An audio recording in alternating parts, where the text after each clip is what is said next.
మనం తినే broiler chicken నిజంగానే హెల్త్ ని ఇంపాక్ట్ చేస్తుందా? బ్రాయిలర్, జుట్టుకోడి, నాటుకోడి వీటిలో ఏది బెటర్ అండ్ ఏది హెల్త్ కు సేఫ్ అనే చాలా విషయాలు ఈ వీడియోలో తెలుసుకుందాం. బ్రాయిలర్ కోడి వీటి యొక్క ఫాస్ట్ గ్రోయింగ్ సిస్టమ్ కి antibiotics, hormones and steroids use చేస్తారు. దీని ముక్క సాఫ్ట్ గా ఉంటుంది కానీ నేచురల్ ఫ్లేవర్ ఉండదు. ఇది ఎక్కువగా తినడం వల్ల మనకు ఒబెసిటీ, హార్మోనల్ ఇంబ్యాలెన్స్, మెన్స్ లో టెస్టోస్టెరాన్ లెవెల్స్ తక్కువగా అవ్వడం, ఇక ఫీమేల్స్ లో అయితే ఎర్లీ ప్యూబర్టీ వచ్చే ఛాన్సెస్ ని పెంచుతాయంట. అండ్ ఇలాంటి సిచ్యువేషన్ మనం ఈ రోజుల్లో చాలా కామన్ గా చూస్తూనే ఉంటాం. ఒక కామన్ ఎగ్జాంపుల్ చెప్పాలంటే మన అమ్మమ్మల కాలంలో అమ్మాయిలు మెచ్యూర్ అవ్వడానికి 12 to 14 ఇయర్స్ టైం పట్టేది. బట్ ఈ రోజుల్లో 9 to 10 ఇయర్స్ లోపలనే అమ్మాయిలు ప్యూబర్టీ స్టేజ్ కి వచ్చేస్తున్నారు. దీనికి చాలానే రీజన్స్ ఉండొచ్చు, బట్ అందులో ఇది కూడా ఒకటి అన్నట్లు ఎక్స్పర్ట్స్ చెప్తున్నారు. ఈ బ్రాయిలర్ కోడి 45 డేస్ లోనే మీట్ ప్రొడ్యూసింగ్ స్టేజ్ కి వచ్చేస్తుంది. అండ్ ఇది మోస్ట్లీ మీట్ ప్రొడ్యూస్ కోసం ల్యాబ్ లో క్రియేట్ చేసిన ఒక బ్రీడ్. దీని ప్రైస్ వచ్చేసి 150 to 250 per kg వరకు ఉంటుంది. నెక్స్ట్ జుట్టు కోడి. ఇది ఒక హైబ్రిడ్ కోడి అని చెప్పుకోవచ్చు మనం. దేశీ ప్లస్ బ్రాయిలర్ మిక్స్ తో ఉంటుంది. ఇది 2 to 3 months లో పెరుగుతుంది. దీని టేస్ట్ అండ్ స్ట్రెంగ్త్ బ్రాయిలర్ కన్నా బెటర్ గానే ఉంటుంది. వీటిలో హార్మోన్స్ యూసేజ్ తక్కువ, హెల్త్ కి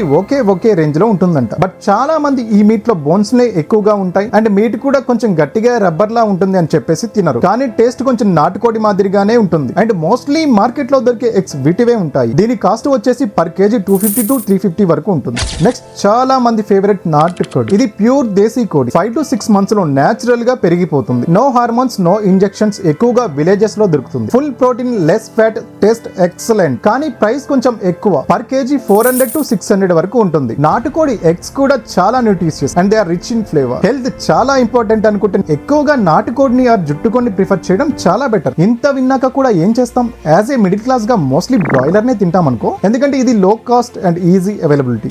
ఈ వీడియో ఇన్ఫర్మేటివ్ అనిపిస్తే లైక్ చేయండి అండ్ షేర్ చేయండి. మీ ఫేవరెట్ చికెన్ ఏంటో కామెంట్ లో తెలియజేయండి.